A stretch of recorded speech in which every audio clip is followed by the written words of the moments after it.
Aleluias. Vamos abençoar os pequenos? Cadê eles?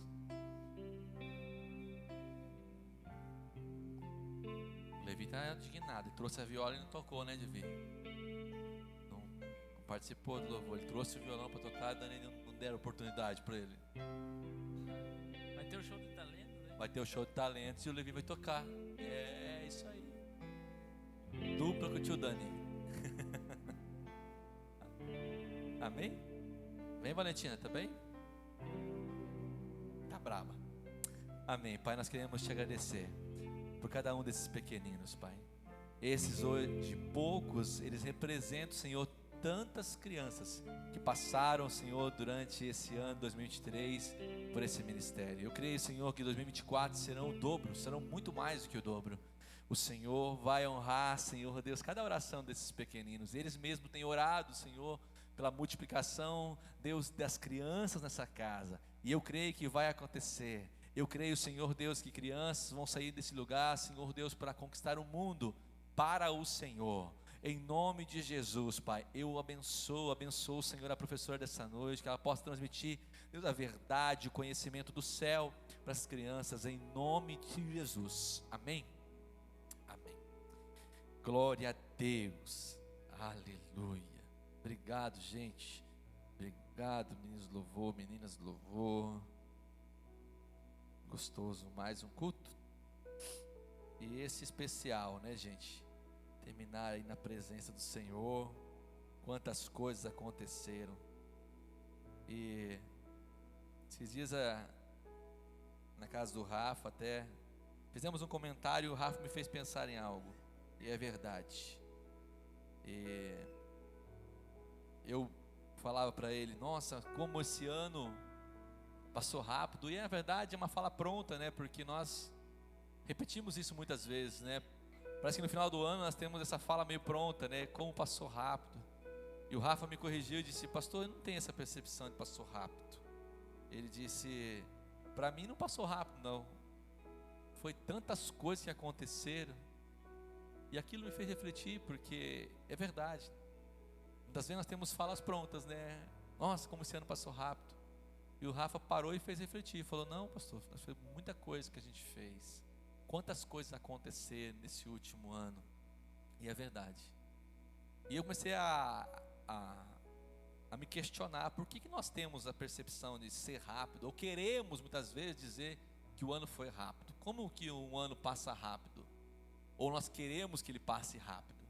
É quando nós muitas vezes perdemos a percepção de contemplação. Perdemos a contemplação. O que é contemplar? É olhar aquilo que foi feito, é olhar sobre aquilo que foi feito. Então nós deixamos de contemplar aquilo que Deus fez, porque muitas vezes ou estamos focados demais no futuro, ou muitas vezes perdemos a gratidão no presente. Ou estamos olhando só para frente, ou perdemos, na verdade, nosso foco aqui, né, no presente. Eu falava semana passada, na mensagem de semana passada, sobre a importância dos 3 tempos, né? Passado, presente e futuro. Se você esteve aqui, você foi ministrado sobre essa palavra.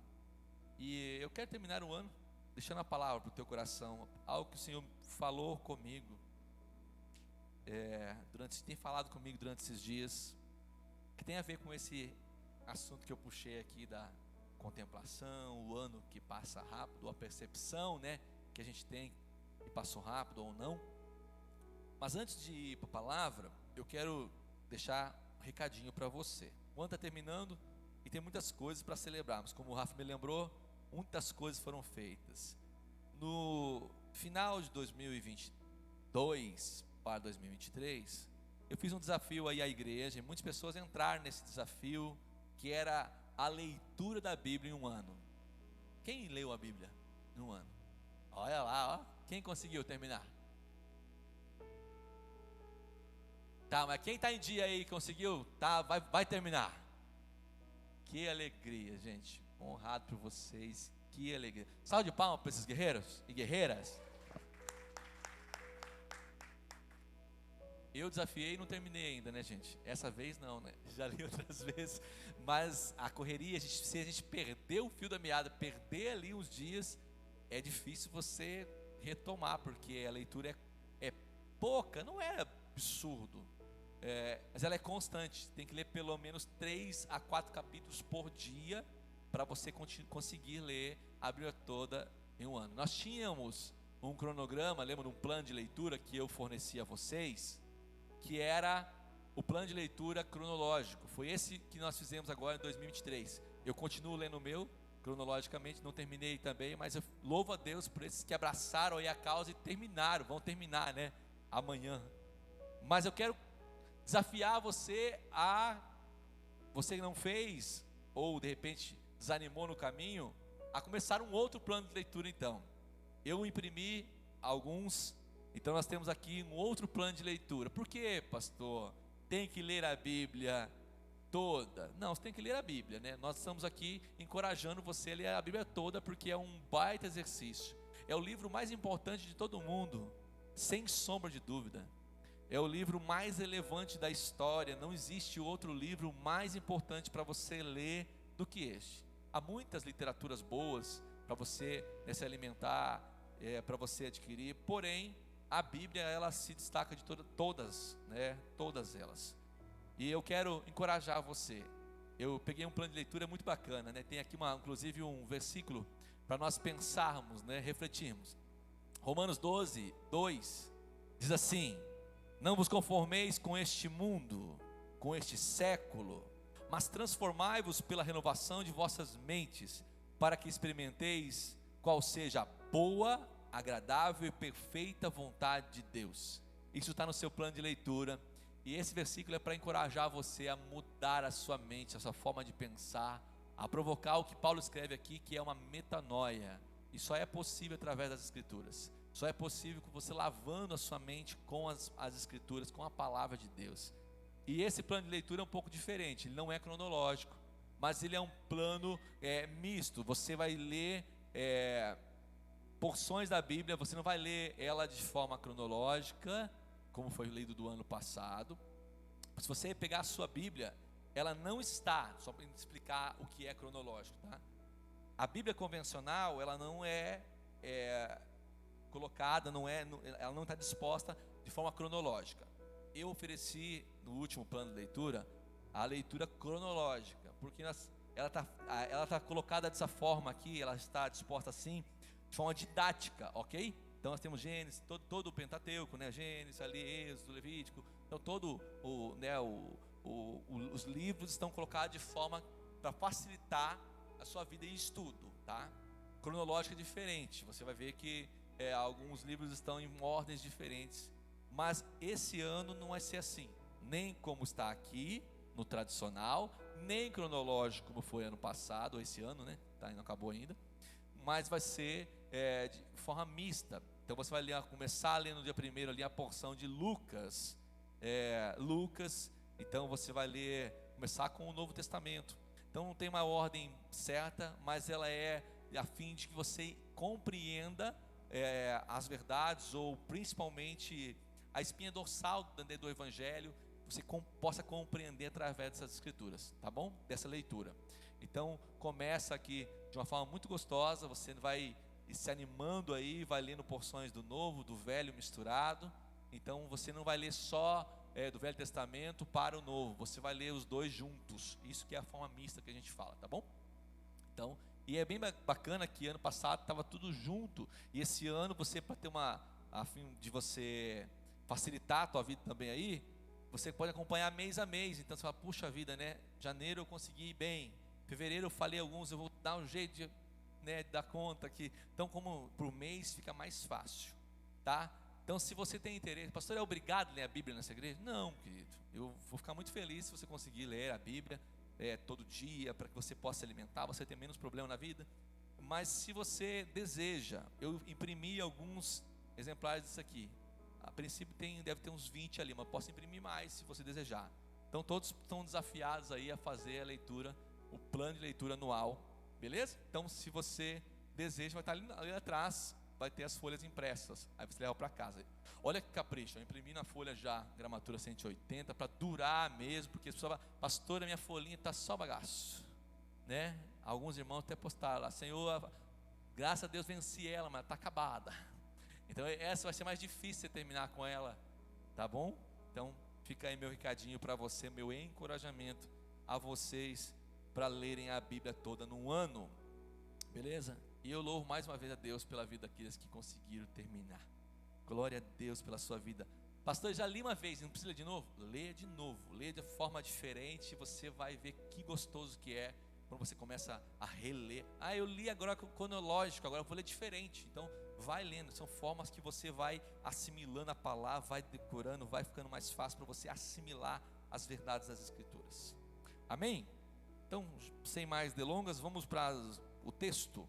Eu quero compartilhar com você uma palavra que está em Eclesiastes, capítulo de número 11.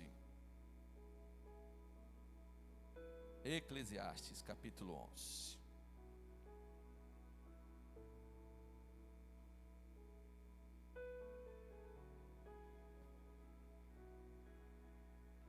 Eclesiastes, capítulo 11, verso de número 4. Vou ler até o 6. Se você pode, não há impedimento, se coloque em pé para fazermos essa leitura inicial.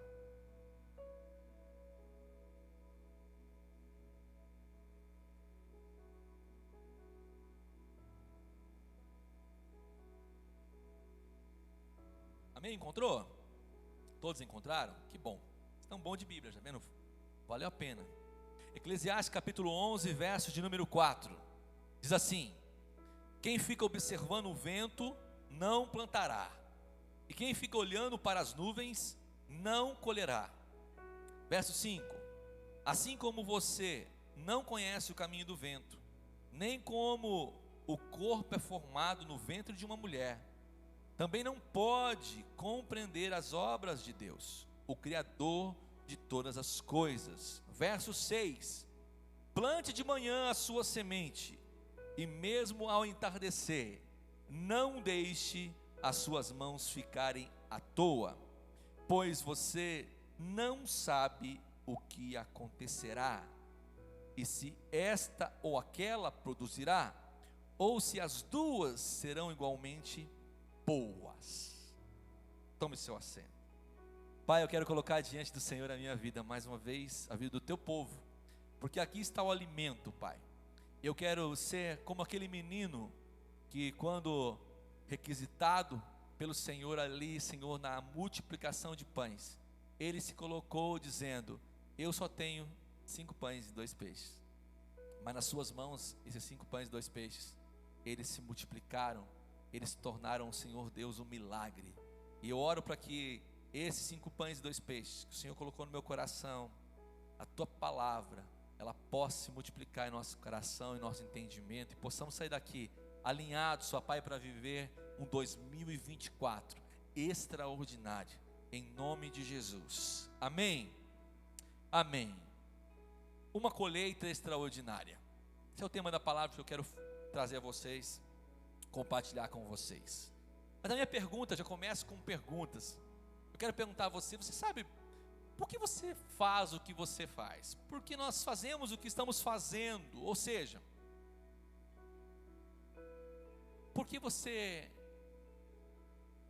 ou pelo que você tem gasto o seu tempo, a sua vida? Se você fosse abordado por alguém na rua e alguém fizesse essa pergunta para você, você acha que vale a pena você gastar o teu tempo, a tua energia no que você tem gasto? Qual seria a sua reflexão? Qual seria a sua resposta?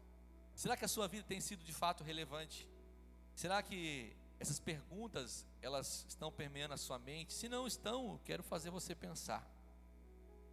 Afinal, quando nós lemos esse texto aqui em Eclesiastes, e estamos lendo o final já do livro de Eclesiastes, e você me ouviu pregando sobre o livro de Eclesiastes, e você me ouviu falando que Eclesiastes é a coroa, né, das obras de Salomão. Salomão escreveu Provérbios, Salomão escreveu Cantares, Salomão escreveu Eclesiastes. O próprio texto diz que Salomão escreveu mais de 1000 provérbios, mas só uma coletânea de 31 provérbios foram colocados nas escrituras, no cânon sagrado.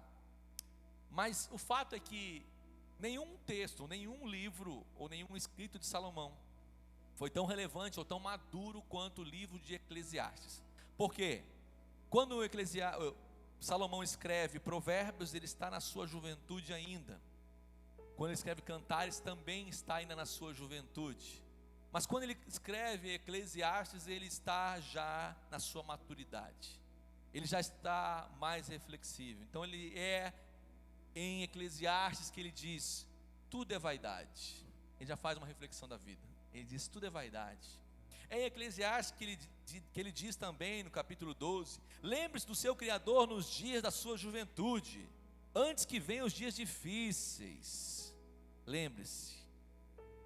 É em Eclesiastes que ele nos faz refletir sobre a vida. É no mesmo capítulo 11 que ele diz: alegre-se, jovens, na sua mocidade, seja feliz no seu coração, nos dias da sua juventude, siga o seu coração por onde ele mandar. Mas ele diz mais, ele diz assim: mas saiba que tudo aquilo que fizer dará conta. Mesmo o Deus que lhe permite viver uma vida cheia de escolhas, também trará julgamento sobre suas escolhas. É nesse livro que Salomão nos faz refletir sobre a vida. É nesse livro que ele chama atenção sobre como estamos vivendo a nossa vida. A vida é feita de ciclos, sim ou não? Há muitos ciclos que vivemos. Um ano é um ciclo, nós falamos que um ano é um ciclo. Um ciclo está se encerrando, outro ciclo vai se iniciar. Embora há muito comércio nisso tudo, porque nosso calendário hoje, ele é um calendário gregoriano, mas nós entendemos que Deus sim estabelece tempos e ciclos, para que possamos refletir sim, sobre a abertura e o fechamento de cada ciclo da nossa vida. E quando nós começamos a refletir sobre o fechamento de um ciclo, nós temos que entender sobre o que Salomão diz aqui: semear e colher. Como eu disse semana passada, nós temos muito gosto em semear, e é muito importante você cuidar com o que você está semeando de fato. Afinal, você vai colher. Principalmente quando nós semeamos sementes ruins. Deixa eu te explicar algo. Quando semeamos sementes boas, vamos colher. Mas quando semeamos sementes ruins, também vamos colher. Mas a semente ruim, ou seja, o comportamento, o pecado, o vício, tudo aquilo que semeamos, muitas vezes fazendo mal ao outro, durante nossa vida, nós não precisamos nos preocupar se vamos colher ou não, porque o próprio inimigo, ele dá conta de cuidar da sua semente para que você colha. É como se ele fosse o observador da semente, dizendo assim: vai ter que colher. E Deus, ele é um Deus justo. E acredite, Satanás, ele usa da própria justiça de Deus para nos prejudicar. Deixa eu explicar melhor isso. Deus sendo justo, o inimigo vai até ele e diz assim: não é justo que ele não colha aquilo que ele semeou de ruim. Então ele se encarrega de cuidar da sua semente ruim. Você entende? Quando você faz algo ruim, semeia uma semente ruim na vida de alguém, na sua própria vida, o diabo fica observando a semente, dizendo assim: quero ver o que vai acontecer, ver se vai colher mesmo. Ele se encarrega de que Deus faça você colher essa semente. Por isso que o semear e colher tem a ver com uma lei espiritual, não tem a ver só com a semente boa ou semente ruim. Mas eu quero falar essa noite algo que pode ser uma chave, uma virada de chave para você, para a sua vida, como tem sido para a minha. Quando eu contemplo esse texto que eu acabei de ler a você, a última parte que eu li, fala muito ao meu coração sobre diligência, sobre continuidade, sobre preocupação com a semente boa. Deixa eu falar para você algo mais claro.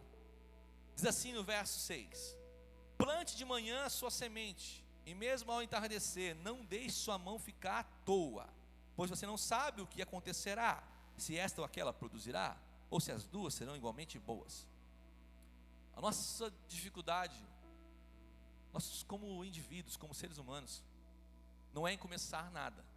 Nós somos empolgados para começar muitas coisas, sim ou não? Estava falando esses dias, refletindo da academia, né? E eu falei, nossa, deu uma enfraquecida na academia no final do ano, né? Aí eu falei pro pessoal assim, nossa, tá devagar o negócio. Ele falou assim, é todo ano assim. No final do ano, as pessoas vão desanimando. Elas vão fazendo o plano para o ano que vem. Janeirão, a academia está cheia. Porque vem a culpa, a crise de consciência, as pessoas falam, agora eu vai. Agora eu vou ficar forte, agora eu vou emagrecer, agora eu vou ter uma vida saudável. Sim ou não? Então o problema nunca é começar. O problema não é nem terminar, é permanecer.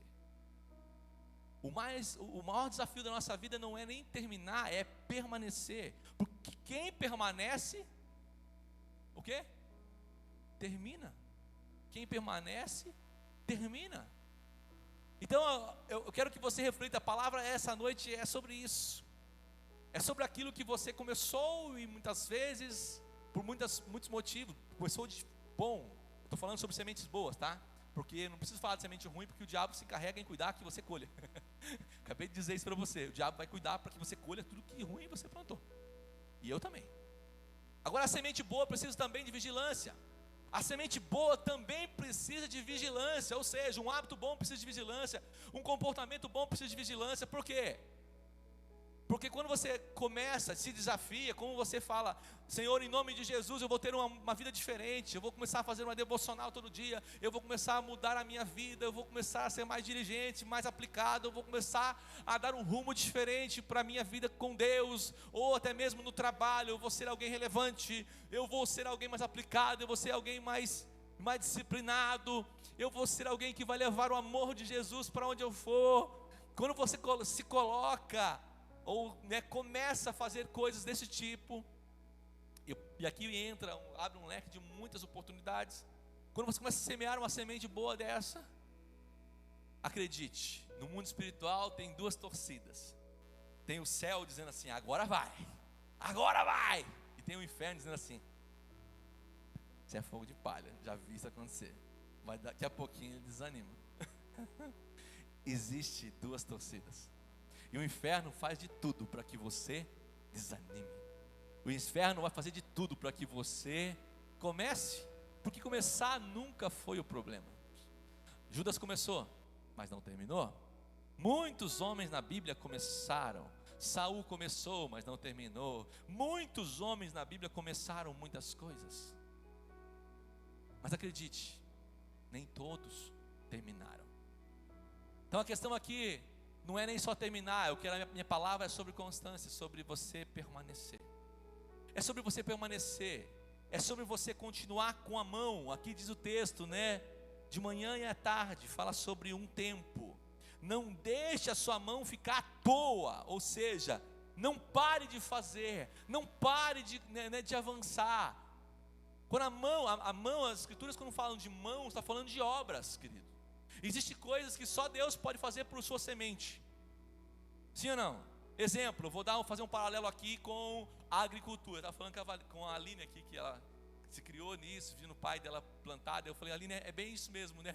E entenda essa analogia que eu quero trazer a você. Quando o agricultor, ele semeia uma semente, na sua terra, ele tem uma expectativa, óbvio. Ninguém semeia sem expectativa. Todo mundo tem uma expectativa quando semeia. Espera colher muito, espera que seja safra recorde, sim. Só que ele não vai semear aquela semente, vai fazer uma oração e dizer assim, seja o que Deus quiser. É isso que acontece? Não. Ele faz o quê? Ele assiste aquela semente crescer. A palavra é essa, Ele vai assistir a semente crescer. Passou uma semana, ele está lá. Deixa eu ver se deu certo. Qual que vingou? Passou 2 semanas, 3 semanas e tem alguns tipos de semente, o Giovanni sabe mais que eu. Alguns tipos de sementes são mais rápidas, outros são mais lentas. Mas existe uma preocupação que aquela semente seja assistida, seja acompanhada. E junto com isso, as suas mãos estão trabalhando. Nenhum agricultor fica só olhando para aquilo que fez, ele continua trabalhando. É isso que Salomão escreve: não aparta a tua mão, você não sabe qual delas vai vingar, você não sabe se uma erva daninha vai crescer no meio. Antigamente, meus avós, e os seus com certeza, você não é da época de carpia não, dá licença, tá? Os seus avós, eles plantavam e tinham que fazer o quê? Limpar, né, a roça, que eles falavam. Então ele plantava o feijão, para que o feijão desse uma safra legal, ele fazia o quê? Tinha que ir lá limpar a roça, no meio, né, entre as plantas, ele vinha o quê? Tirando a erva daninha, tirando o capim que poderia prejudicar aquela planta boa de crescer, de receber nutrientes. Está entendendo? Assim como é na vida natural, assim como é na agricultura, também é na nossa vida espiritual. Entenda, nós não podemos relaxar, não podemos dizer: eu já comecei, então está tudo certo. O importante é a intenção, né, pastor? Não, o importante é a assistência, a permanência, a vigilância. O importante é você olhar para você esse ano e falar assim: por que eu paro todo ano? Por que eu não continuo? Por que eu não tenho constância? E é isso que você tem que se perguntar. Quando eu parei ano passado, esse ano, eu parei por quê? Qual foi a época do ano que eu parei? Não foi no frio, foi no calor. Foi quando aconteceu algo comigo que me desanimou. Tem muitas variáveis, mas eu quero que você olhe para a sua vida esse ano e comece a se perguntar: o que tem me feito parar? O que tem me feito desanimar? O porquê que eu não tenho assistido a minha semente boa? Por que eu não tenho acompanhado ela para ela evoluir e dar fruto? Olha só o que acontece.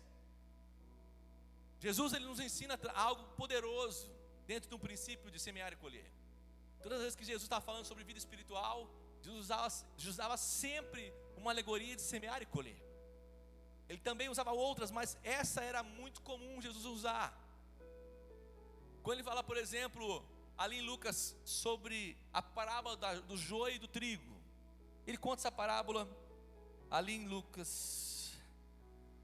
Mateus 13, Mateus 13, 24 até o 46. Ali está a parábola, conhecida parábola do joio e do trigo. E ali há um princípio muito poderoso espiritual. Jesus está falando sobre aquilo que o diabo faz quando nós estamos distraídos. Olha só o que diz essa parábola. Jesus contou uma parábola no verso 24, capítulo 13 de Mateus.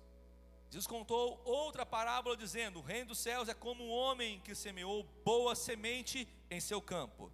Repita comigo: semeou boa semente. Aleluia, não era ruim, era boa. Mas enquanto todos dormiam, inclusive ele, veio o seu inimigo e semeou joio no meio do seu trigo e se foi. Quando o trigo brotou e formou espigas, o joio também apareceu. Os servos do dono do campo, dirigindo-se a ele, disseram: o Senhor não semeou boa semente no seu campo? A pergunta: então de onde veio esse joio? O inimigo fez isso, respondeu ele. Os servos lhe perguntaram: o Senhor quer que o tiremos?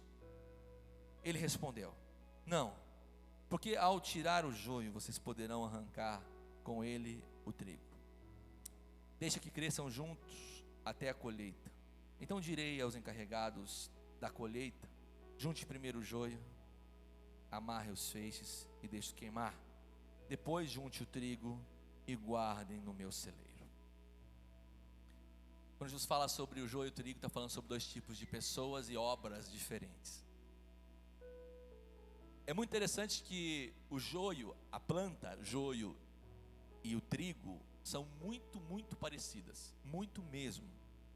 E o que diferencia o joio e o trigo é só o resultado, ou seja, o joio ele não produz nada, ele só produz uma palha. A espiga dele é uma palha, Já o trigo, a espiga enche, produzindo o trigo que você conhece.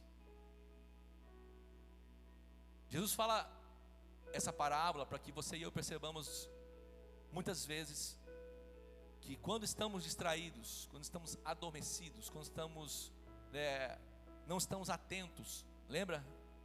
Quando dormiam. E muitas vezes estamos dormindo em algumas áreas da nossa vida e não percebemos quando o inimigo lança a sua semente no meio. O que o joio representa? O joio não representa só obras más, não. O joio representa aquilo que não dá fruto, aquilo que é distração. Por isso que o joio, ele representa a palha, aquilo que não tem valor algum. Sabe para que serve o joio? Nem para tratar o animal ele serve. O joio é só para ser queimado e prejudicar o trigo. O que é o joio? O joio é as distrações que você tem durante o dia. Sabe, aquele 40 minutos, 1 hora que você passa no Instagram e fala assim: meu Deus! Aí termina o dia e fala assim: não deu tempo de ler a Bíblia. Está entendendo? O que é o joio? O joio é aquilo que te rouba e não dá fruto. Rouba a energia do trigo e não dá fruto nenhum, só serve para ser queimado. Quantas vezes nós damos desculpas de tempo? Lembra que eu comecei falando sobre essa mensagem sobre ciclos e tempos? Nós damos desculpa ao tempo, ou seja, falamos que Deus errou, o dia podia ter 30 horas. Quem aqui não pensou já? O dia podia ser maior, né, pastor? E a gente pensa assim, e Deus, se pudesse nos responder categoricamente, iria dizer assim para você e para mim: 30 para quê? Para plantar mais joio? 30 para quê? Para gastar mais à toa? Se você não consegue fazer ou plantar coisas boas ou cuidar da semente boa com 24 horas, com 30 vai fazer pior. Sim ou não? Pastor, palavra dura. Não, que só estou fazendo você pensar no seu 2023. E eu quero pensar no meu também. Nós precisamos ter coragem de fazer renúncias. Coragem para dizer: isso não é bom. Eu não posso me distrair com isso. Quantas vezes somos tentados no meio do culto mesmo a dar uma olhadinha na rede social? E eu pergunto para você: quem vai falar com você na hora do culto? Se não o bicho. Quem quer distrair você? Quem quer distrair você? E aqui, querido, de verdade, eu não estou aqui espiritualizando o Satanás, não, dizendo que a culpa é dele tudo. Nós somos vulneráveis mesmo. Pastor, mas está falando que o inimigo não tem culpa? Tem também, mas ele só é o tentador e você é a vítima. Mas toda vítima, muitas vezes, ela se permite estar no lugar de vítima. Muitas vezes ficamos vulneráveis demais, desatentos demais, cochilamos demais e reclamamos que não temos grandes resultados. Sim ou não? Eu não sei você, mas estou falando de mim. Reclamamos que não deu esse ano, pastor. Eu vou falar de mim também agora. Não consegui. Não deu para ler a Bíblia, pastor. É uma correria. Meu Deus do céu.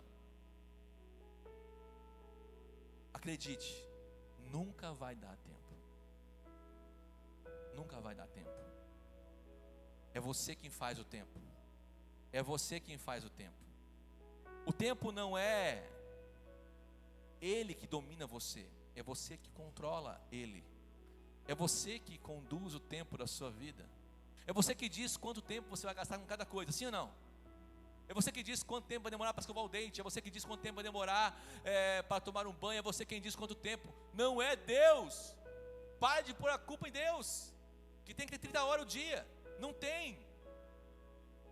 Tem que ter uma diligência nossa. Tem que ter uma aplicação nossa, uma intencionalidade nossa acerca de olhar para o tempo e falar: isso é bom, isso é ruim.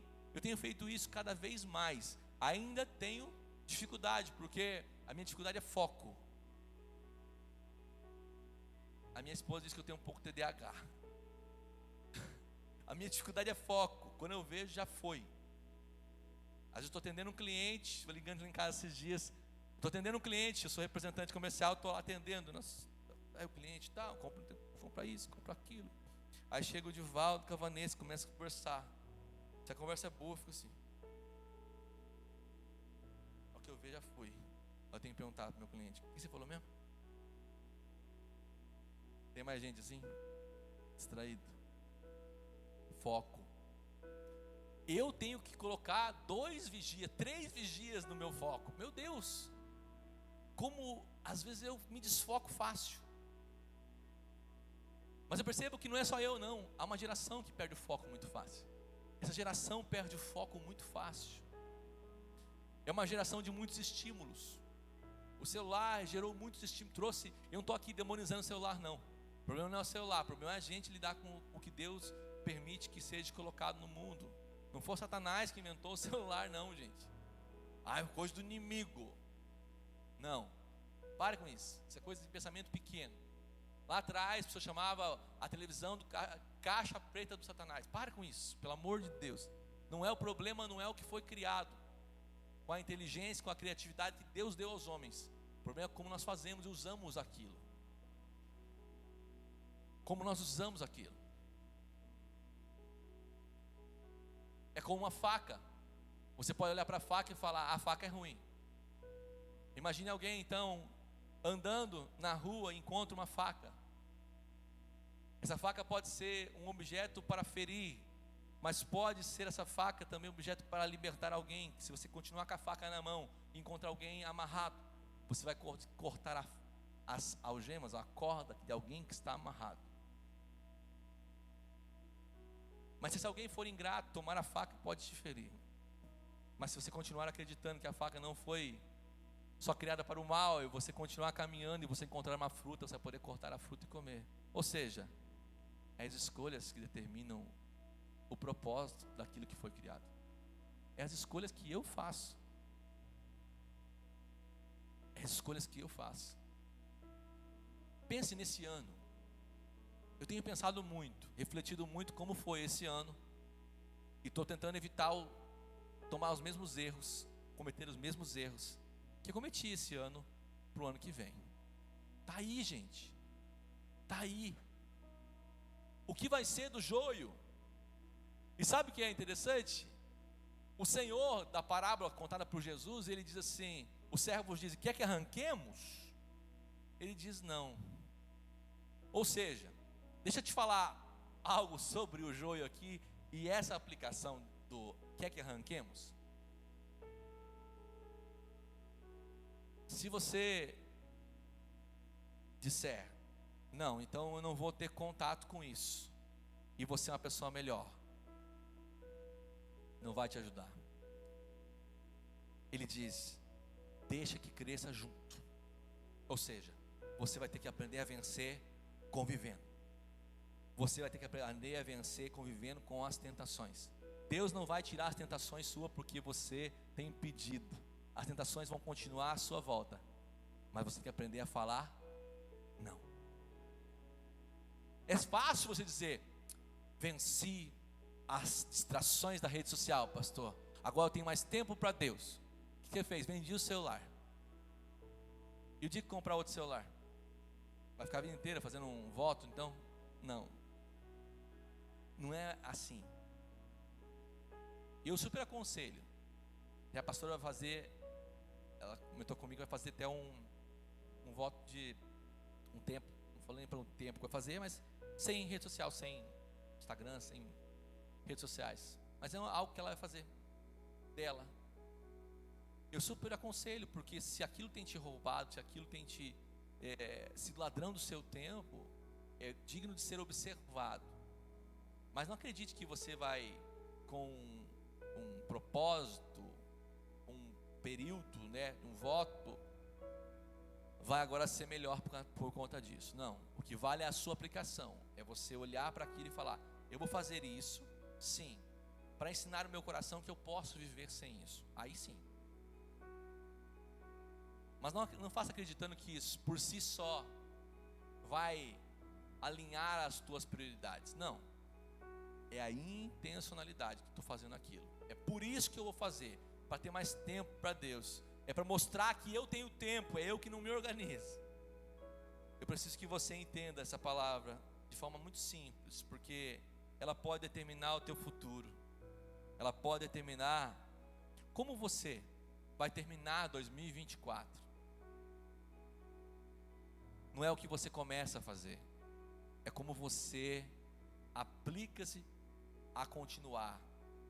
É como você olha as suas mãos e diz: Deus, eu sei que tem a sua parte, como diz Eclesiastes. Eu sei que tem a sua parte. Eu sei que o sol é o Senhor que controla. A chuva também vem do Senhor. Mas eu sei que tem a minha parte para cuidar daquilo que foi semeado. Eu preciso cuidar. Ele diz: você não é o Senhor do tempo.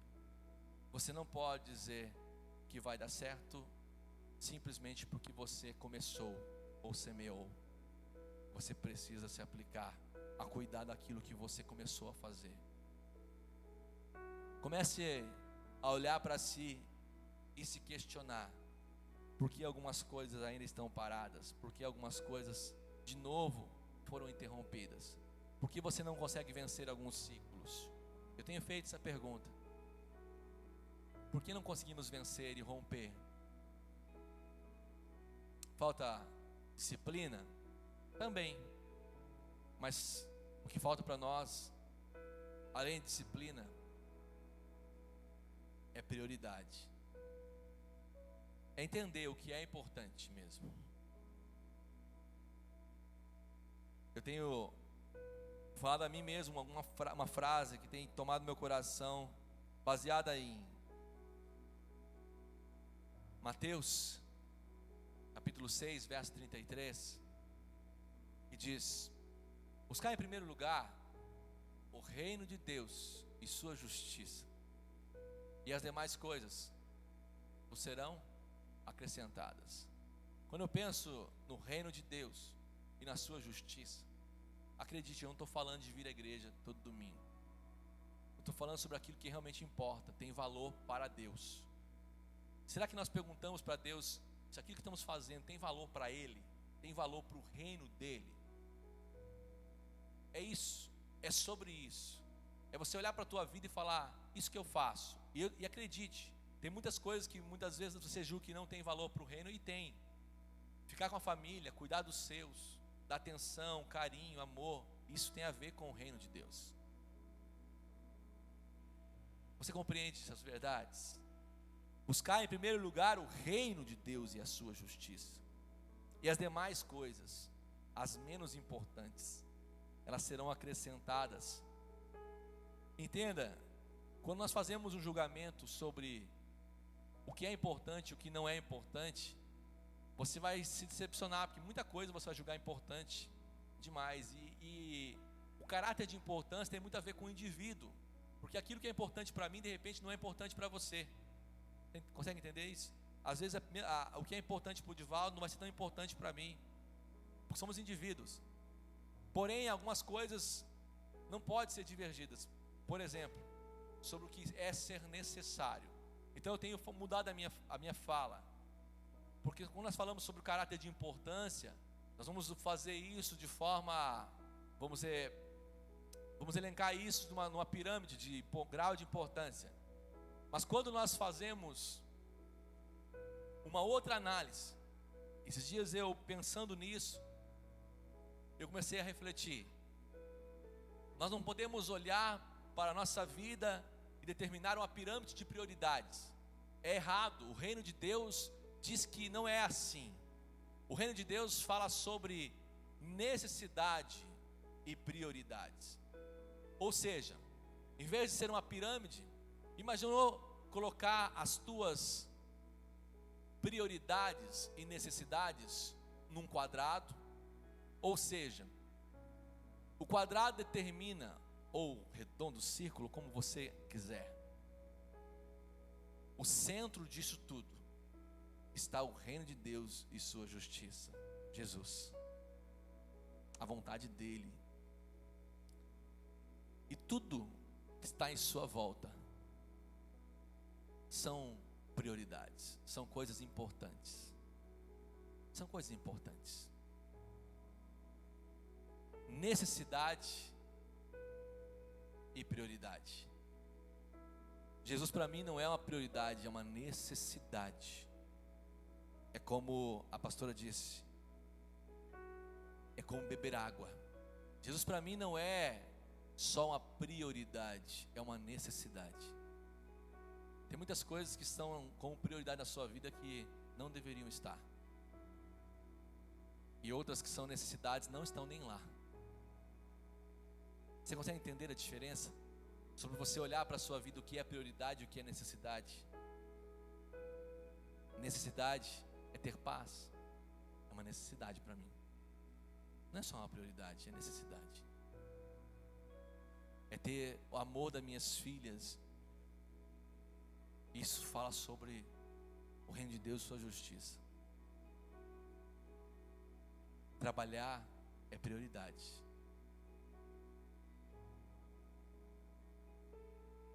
É importante demais trabalhar. Faz parte daquilo que a gente fala sobre honrar a Deus, sim. Mas entenda, as suas necessidades vão mover você. As suas prioridades podem mudar. As suas necessidades, elas não mudam.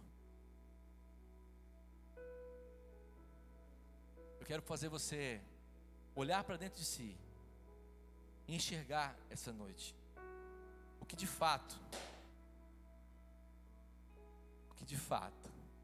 tem sido importante ou necessário. O que você tem cuidado para que dê fruto? Quais são os joios e os trigos da sua vida? Você consegue olhar para 2023 e enxergar o que foi joio, enxergar o que foi trigo? Você consegue enxergar isso? Eu não consigo, pastor, foi muito difícil, o ano passou muito rápido. Então peça ao Espírito Santo. Entenda que você nasceu para, sim, dar frutos, frutos de paz, de comunhão, frutos de amor. Você nasceu para florescer e dar frutos. Mas como nós temos semeado? Como temos cuidado das sementes? Será que você tem cuidado para que as pragas não devorem? Para que o tempo não te roube? As distrações do tempo. Quero convidar você a ficar em pé, por gentileza.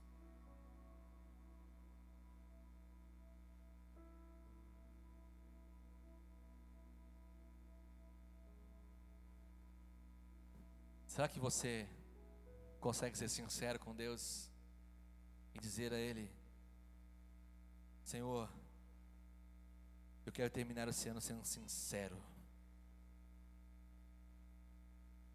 A palavra sincero vem do latim sincera ou sincera. Sem máscara. Será que nós podemos tirar as máscaras em 2023 ainda e dizer: Senhor, esse sou eu. Esse é o mesmo que estava dando desculpa do tempo. Esse é o mesmo que muitas vezes gasta a vida sem o propósito. Eu quero mudar. Eu quero terminar esse ano 2023 colocando o Senhor no lugar certo, no centro da minha vida. Será que você pode fechar seus olhos e começar a pensar, não no caráter de acusação, mas olhar para a sua vida em 2023 e começar a olhar para esse retrovisor e dizer: muita coisa poderia ter sido diferente, mas eu tenho um grande para-brisa à minha frente. Eu estou vivo e eu posso olhar para 2024 ainda, ou terminar ainda em 2023, alinhando as coisas, mudando de prioridades para necessidades. Eu quero alinhar o meu coração, a minha mente. Eu quero agradar ao Senhor em toda a minha vida. Será que você consegue fazer uma oração sincera dizendo: Senhor, me ajude? Eu me distraio fácil. O joio tem me roubado a minha energia. Eu acho que é trigo, mas é joio. Às vezes as coisas que eu acho que são boas, na verdade não tem fruto nenhum. É joio. Eu preciso olhar para a minha semente, como diz Salomão em Eclesiastes, e observar. Ele diz: qual delas dará fruto? Ele diz: observe o que é joio, o que é trigo. Observe o que é semente boa, o que é semente ruim. O texto de Eclesiastes nos desafia a observar a nossa vida, a observar as nossas atitudes, aquilo que estamos fazendo, a ter fruto ou não. Deus te chamou para viver algo novo e extraordinário. Eu profetizo sobre a sua vida um 2024 extraordinário, e eu faço isso com base nessa palavra que eu liberei sobre você. Você vai ter uma atitude diferente, ou muitas atitudes diferentes em 2024. Ainda em 2023 você vai mudar muitas coisas. Em nome de Jesus, eu quero desafiar você a viver o melhor ano da sua vida com Jesus. O melhor ano da sua vida. Não deixa a velhice chegar, os anos da canseira chegar, para que você possa olhar para a sua vida e dizer: quantas oportunidades eu perdi, quantas coisas eu poderia ter feito. Não seja alguém nostálgico, olhando para trás e fala: eu já fui bom. Não, você tem um projeto inteiro ainda de Deus para você viver. Em nome de Jesus. Enquanto a canção é tocada, eu gostaria que você colocasse seu coração diante do Senhor. Se atentamente ouvir a Deus e os mandamentos seus, obedecer, o Senhor meu Deus me exaltará sobre todas as nações. Onde eu passar, Há uma promessa sobre a sua vida. e eu não correrei atrás de bênçãos. Sei que elas vão me alcançar. Onde eu colocar a ponta dos meus pés, Creia nisso. sei que a tua bênção chegará. Bendito serei na terra. Essa canção sua para terminar esse ano. Bendito serei Para entrar em 2024. quando eu profetizar. Sei que a minha voz será a voz de Deus. Bendito serei no campo. Bendito serei por onde eu passar, onde eu tocar, abençoado será. Bendito, bendito serei na terra. Essa é a sua oração. Faça dela a sua oração. Bendito serei quando eu profetizar. Sei que a minha voz será a voz de Deus. Bendito serei no campo. Bendito serei por onde eu passar, onde eu tocar, abençoado será. Bendito, bendito serei na terra. Bendito serei quando eu profetizar. Sei que a minha voz será a voz de Deus. Bendito serei no campo. Começa a mentalizar as áreas que você precisa mudar, que você precisa restaurar a sua comunhão com Deus. Começa a profetizar que você vai ser bem sucedido em tudo que você fizer. Começa a entrar com uma voz profética, liberando essa palavra sobre 2024, em nome de Jesus. Diga: bendito serei em tudo que fizer, bendito serei aonde o Senhor me colocar, por onde eu passar. Sei que a minha voz será a voz de Deus. Bendito serei no campo. Levante a sua voz. Bendito serei por onde eu passar, onde eu tocar, abençoado será. Aproveita da sua mão aí, toca o seu irmão. A sua voz. Toca o seu irmão, diz: você será abençoado. Eu estou cantando isso. Você será abençoado. Correrei atrás de bênção. Presta atenção na letra. Eu sei que elas vão me alcançar. Onde eu colocar a planta dos meus pés, eu sei que a tua bênção chegará. Bendito serei na terra, bendito serei quando eu profetizar. Sei que a minha voz será a voz de Deus. Bendito serei no campo, bendito serei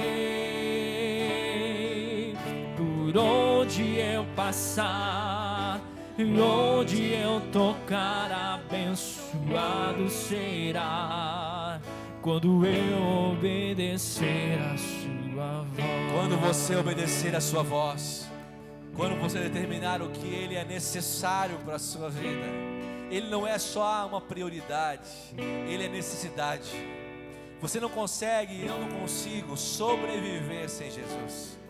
Você não consegue andar nessa terra de forma relevante sem Jesus. Você não consegue ser um abençoador sem Jesus.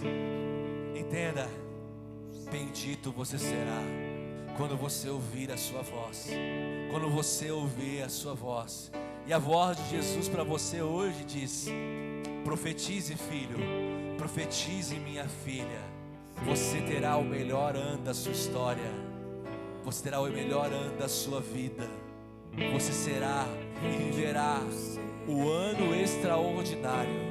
Em nome de Jesus, em nome de Jesus. Aplauda o Senhor.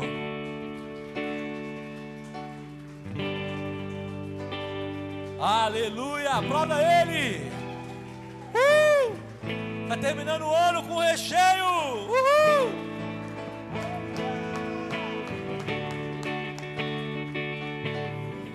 Bendito serei. Diga assim: bendito serei por onde eu passar, onde eu tocar, abençoado será. Aleluia.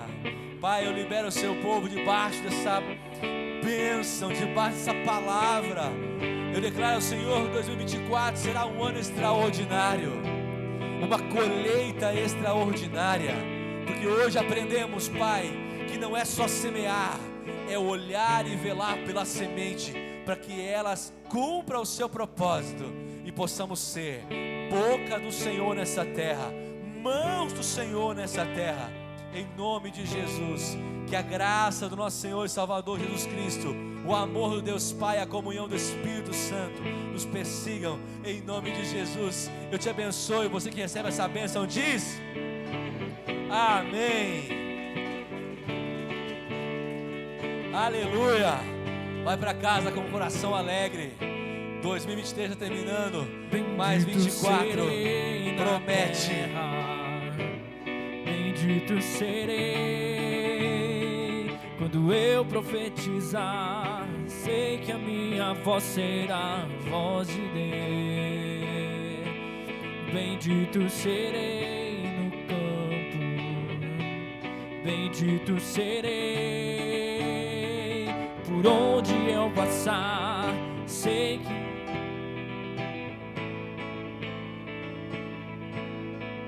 a paz, povo de Deus. Eu preciso fazer um agradecimento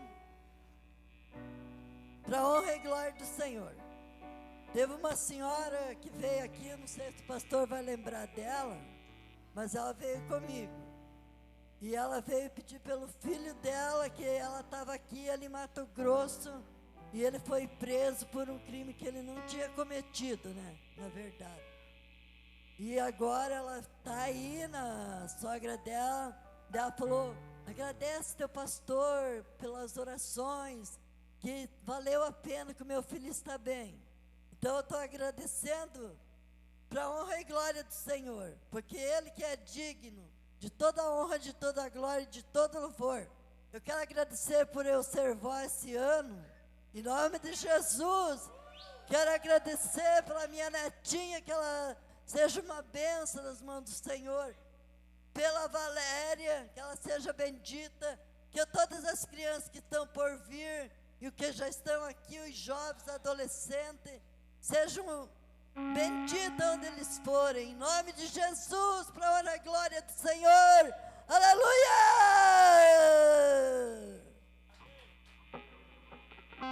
Não é assunto. Queridos, não esquece o calendário, o plano de leitura anual. Está lá no fundo. Moura, me ajuda entregando os planos aí, por favor. Para quem quiser.